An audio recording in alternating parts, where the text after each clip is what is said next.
So all praise to Yahweh, Bahashem, Yahweh Shai, Bahashem, Bakaha Kodash.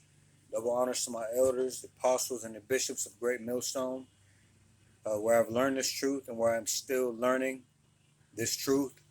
And shalom also to the other sincere followers of this truth.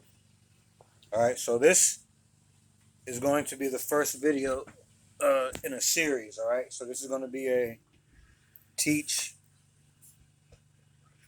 exactly what you were taught series. All right, which is again um, taken from or are notes that I took from lessons that I am studying, or have studied. Okay, but it's always good to keep these lessons and to go back over them over and over. Make it a repetition until you know these things. All right, so you can say all of these lessons I am still studying. Okay, and reading up on. Okay. Um, but the topic, actually, before I get into the topic, since this is the first video of this series, I do want to go into a few things, all right? Yahweh, okay? Yahweh, like you heard me say in the beginning of the video, all praise to Yahweh, Bahashem, Yahweh Shai, all right? That means Yahweh, which is the name of whom the world ignorantly calls God. All right, God is a title, God is a trait, but his name is Yahweh. All right, he is the Almighty, and there is no one on his level. Okay, there are an order to things. Okay, so next, next, the next level, okay, is Yahweh Shai. All right, like I said in the beginning, Yahweh Bahashem Yahweh Shai, which is Bahashem is in the name. So Yahweh in the name of Yahweh Shai. All right. Yahweh Shai is a Hebrew name. It is the name of whom the world ignorantly calls Jesus and all these other names. The list, I'm not going to go through it. I don't like thinking about them, let alone speaking them. But for edification's sake, we have to do these things. So I'm going to just say the one name. It is whom the world ignorantly knows as Jesus, but his name is not Jesus. It is Yahweh Shai, okay? That's first and foremost, all right? So we give all praises to Yahweh, Bahashem, Yahweh Shai, all right? Secondly, my teachers do not teach to do violence, all right? The closest we get to doing violence is reading these scriptures. The reaction to our reading these scriptures is what is one clue, all right, that proves that these things are faithful and true. Because what these scriptures are likened to a two-edged sword, all right, or a sword, or you can liken it to a mirror. Because this, when you hold it up in front of the world, it points at everything, all right? Everyone is included in these scriptures, so don't get upset. You are included in these scriptures, even if you are not an Israelite. You are in these scriptures, all right, in one way or another, right? So because these scriptures are faithful and true, because they are likened to a sword, because they are likened to a mirror, it does not feel good when you speaking to me, first and foremost, when I first found the path that I was on, which was the boulevard of broke dreams, the path of death. Anything outside of this truth, you're headed towards death. All right, that also is faithful and true. All right, but it didn't feel good knowing that I was walking contrary to the Lord. All right, okay, so this is why, because I fear the Lord. All right, it changed my mind, changed my ways. All right, and now I'm walking the path that I was meant to walk ultimately. All right, but the path that is not walking contrary to the Lord. All right, I'm trying to, or this path is a path that is on the Lord's path. All right. Um, how do I know that? Scriptures. You filter yourself through the scriptures, and you can find what path you are on. All right. You can find what your end may be. All right. If you are, if you find your path that you are walking in these scriptures, you can find what your end may be. All right. Now, if you change your mind, if you repent and actually change your mind, all right, and get on the right path, um, then the gospel may be for you. Gospel meaning good news. All right. You have to be an Israelite. You have to be a remnant of Israel, because not all Israel is going to make it. So you cannot just find out that you are an Israelite and then have it stop there. Okay, you have to do certain things um, in these scriptures. You can't just find a path and stand on it, right? You have to move on that path. You have to walk the path, okay, which is an action. But yeah. So everyone is in these scriptures, man. Everyone is included, one way or another. Um, but because these things are compared to a sword, and we read them and we believe in them, because they are faithful and true, it does not feel good to certain people, right? Especially the kings and rulers of this earth, Esau, Edom, the so-called white man, all right? Which Israelites are so-called blacks, so-called Latinos, and so-called Native Americans, okay? Uh, and then outside of that, Israelites look like all other nations, all right? We come in all shapes, colors, and sizes. All right. So you can't judge by the eye. It is the spirit that beareth witness. Okay. Um. Anyway, because these things are faithful and true, and because they don't feel good to the rulers of the earth, they have found a way, or not really found a way. They put us on a most violent groups list. How are we a most violent group? By reading scripture. How is that? All right. Uh, hold on a quick second. All right. Excuse me. Sorry about that.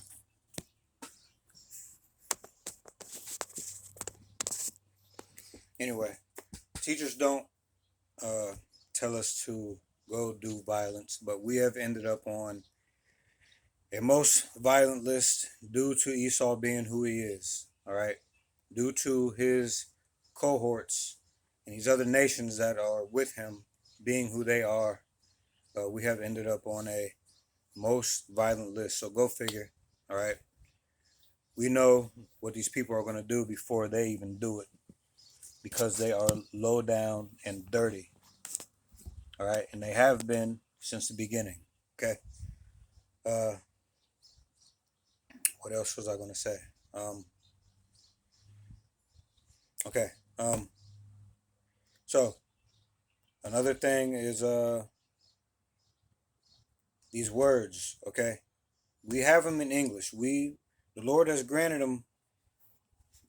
us to be able to see these things and read them in English and get a little bit of understanding. All right, but it tells you in there, "Blessed is he that readeth." Okay, paraphrasing that, and it also tells you study to show thyself approved. So if everything is clear and to the point, why would it say, "Blessed is he that readeth," and "study to show thyself approved"? It's because these things go deeper than just the surface things.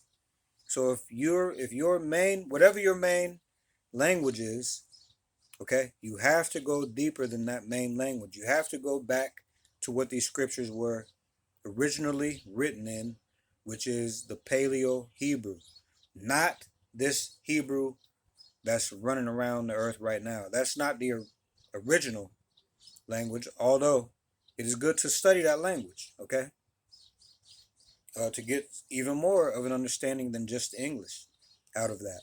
All right. So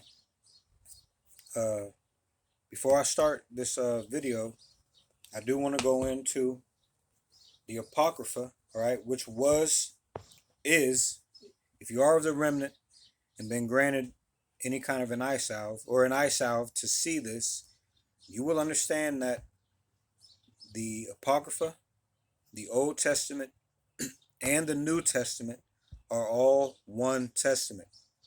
Okay? When it was written on the scrolls, it was written as one testament.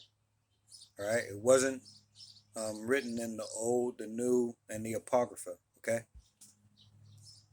Also, uh, with that being said, you can't disregard the Old and only listen to the New.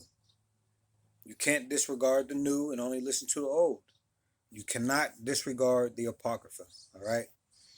And these scriptures, the Bible, are or is the only thing that you need for salvation. All right, all these other books, the Emerald Tablets, all these other knowledgeable books or whatever, yes, there's knowledge in them, but to what end? To what end? The scriptures in the Bible are what you need. That's it. That's all, and that's it. All right. So get understanding, get a foundation in this first. Okay? Get a foundation in this first. All right. So with that being said, let me go to the Apocrypha, and then I'll tell you what the topic is going to be. All right. We're going to go to the book of Ecclesiasticus. We're going to read a part of the prologue. All right. There is more to this prologue than what I'm going to read, but I'm just going here just to get straight to the point. All right. So it reads, "Wherefore let me entreat you to read it with favor and attention, and to pardon us, wherein we may seem to come short of some words, which we have labored to interpret. For the same things uttered in Hebrew and translated into another tongue have not the same force in them. And not only these things, but of the law itself and the prophets and the rest of the books have no small difference when they are spoken in their own language." All right. So what is that telling you there? That you need to go back to these original languages to get more wisdom, knowledge, and understanding. All right. Don't just count on knowing English, reading it in English, or hearing it in English, especially hearing it in English and stopping there. But don't just count on reading it in English either and getting the whole understanding. You are going to get bits and pieces. All right. But you have to go deeper than that. You have to go to the Hebrew and into the Greek. All right. Let's read that again. That same prologue that I just read in the Apocrypha, King James Version Apocrypha, I'm going to read in the Good News version of the Apocrypha. All right. And then in this Good News, it is called the Book of Sirach. All right. And the other one, it was called the Book of Ecclesiasticus. All right. And in the 1611 edition, King James, it's called the Wisdom. Let me see. Let's go here and see really quick.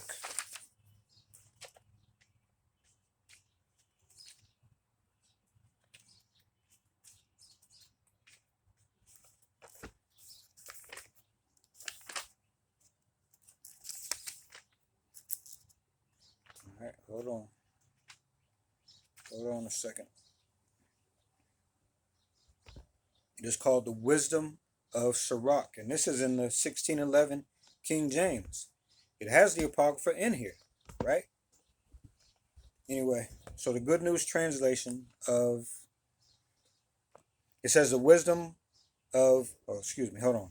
But it says the wisdom of uh, the son of Sirach, or Ecclesiasticus. All right. All right. So let us go here to the prologue in the Good News translation.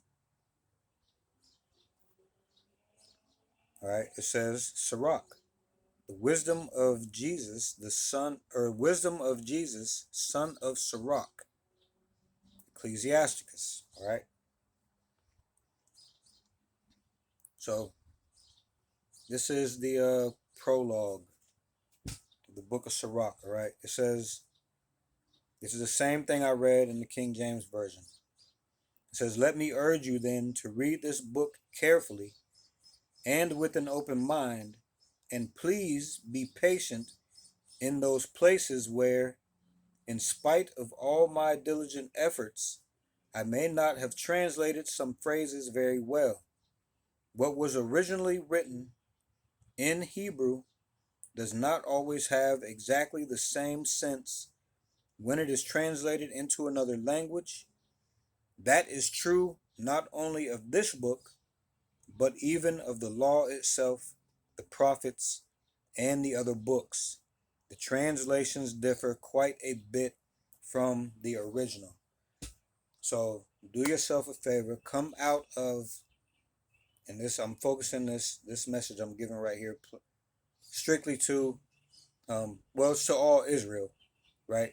But this message really is for the sincere Israelites, the 1/3, all right, in America, as a matter of fact. So come out of this American mindset, come out of that American pride, thinking that English is the end all be all. Go to the Hebrew, go to the Greek, go into the Apocrypha, all right? Don't just take English as, since it's number one language to you, or even Spanish. There's a Spanish Bible, right? Don't just take your main language as the end all be all. You have to go into the Hebrew, you have to go into the Greek, all right? You can glean some things out of the English translation, but some things will throw you for a loop, all right? And if that's the path that you stay on, and you have to be fearful, man, the Lord is doing everything. So if that's the path that you stay on, and your truth differs from the truth, then it's the Lord didn't want you. He didn't want you to know these things. All right, you have to go deeper than just the English. Okay. So, with that being said, what is the topic for this Teach Exactly What You Were Taught? We're gonna go on the breaking down of another cunningly devised fable. All right, what fable? This fable that we're gonna go through in this series is the fable of a place where you burn forever. All right, a place that you die and you burn forever. Like that. That's a fable. All right, that place is called hell. A lot of people know that to be hell. That's what they think of when they think of hell.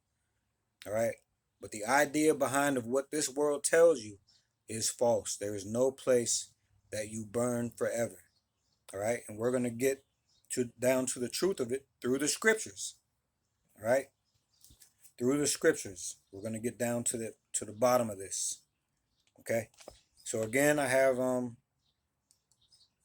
NLT, the 1611 King James. I have the regular King James. I have the Apocrypha, and I have the Good News Translation. I also have the Zondervan Compact Bible Dictionary. All right, for us to start going through this.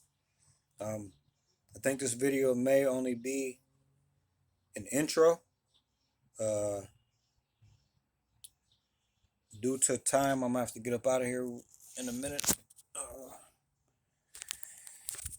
Okay. Yeah, so I don't know exactly what I'm gonna title this. I don't know what I'm gonna title this just yet. Uh, uh, Maybe I'll just title it Hell, a Cunningly Devised Fable, or Hell with a question mark and then No with the exclamation marks. I don't know what I'm gonna title this. Anyway, so topic is hell. All right, nah. All right, this is a cunningly devised fable. All right, this has been taught as a mechanism of control. All right, so what we're going to do is we're going to actually use this Zondervan for a minute, and I'm going to go and read 4 synonymous words out of here. All right, 4 synonymous words with hell out of here. All right, first word we're going to go to is Sheol. All right, Sheol. All right, let's see what it says.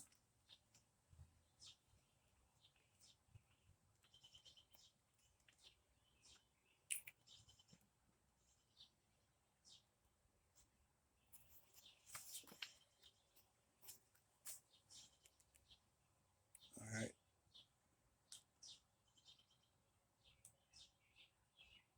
all right, it says Sheol. It says the Old Testament name for the place of departed souls, corresponding to the New Testament word Hades. When translated hell, it refers to the place of punishment, but when translated grave, the reference is to the souls of good men. It often means the place or state of the soul between death and resurrection. Okay? The clearest indication of different conditions in Sheol is in Yahushai's parable of the rich man and Lazarus. All right? Now let's look up 3 more words, and then that's going to be the end of this intro. And then, Lord willing, I'll come back with the rest of the lesson videos. All right? So now let's look up the word. Let's look up the word hell. See what that says. Oh, let's see.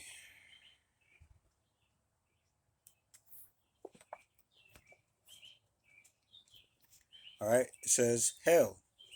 It says place and condition of retribution for unredeemed man. All right, it says eternal, unquenchable, fire, lake of fire, fire and worm, place of torment, of outer darkness. Okay, now we're going to get into this more, but I'm just going through these words, and then in these next few videos, I don't know how many it's going to be, we're going to go and get some wisdom, knowledge, and understanding behind this. Now, the next word we're going to look up is Hades. What is Hades? All right. What is Hades?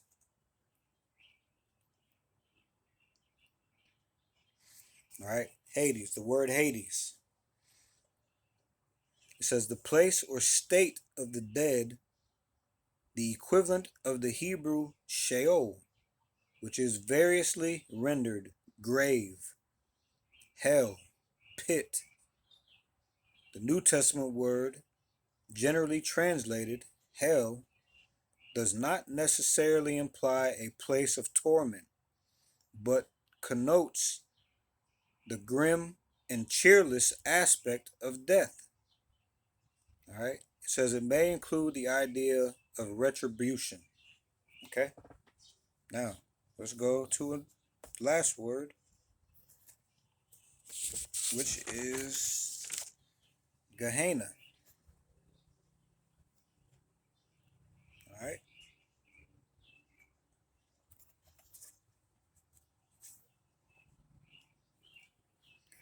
All right. Gehenna. It says Valley of Hinnom. All right. It says a valley on the west and southwest of Jerusalem, which formed part of the border between Judah and Benjamin. Okay.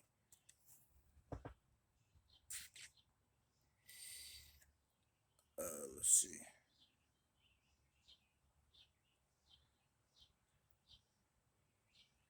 It says, here Ahaz and Manasseh sacrificed their sons to Molech.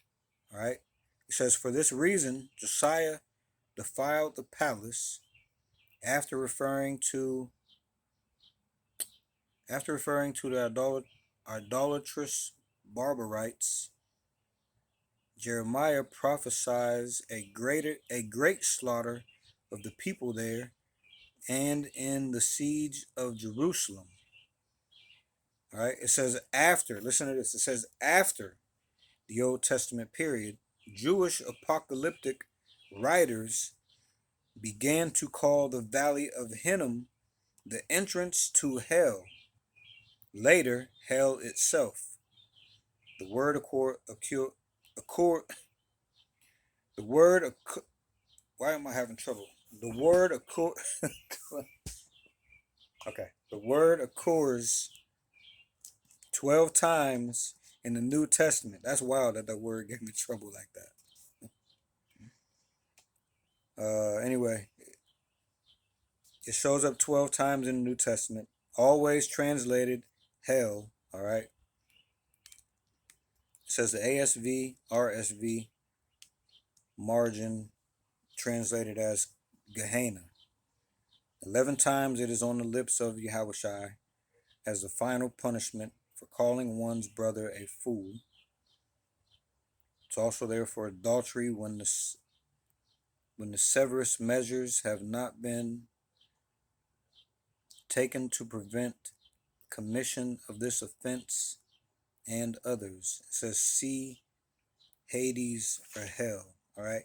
Anyway, those were the 4 words. We're going to go and get some understanding, context behind this when we start this series. Hopefully, Lord willing, I will come back as soon as possible, and this will be the introduction to hell and the explanation that it is a fable the way that the world thinks of it, as a place that you burn forever. There's no place where you burn forever. All right. So it's a pretty long intro. That's why I wanted to do that separately. So with that, I'd like to say all praise to Yahweh, Bahashem, Yahweh Shai, Bahashem, Rakaha Kodash. Double honors to my elders, apostles, and bishops of Great Millstone, where I've learned this truth and where I'm still learning this truth. And Shalom also to the other sincere followers of this truth. All right? Shalom.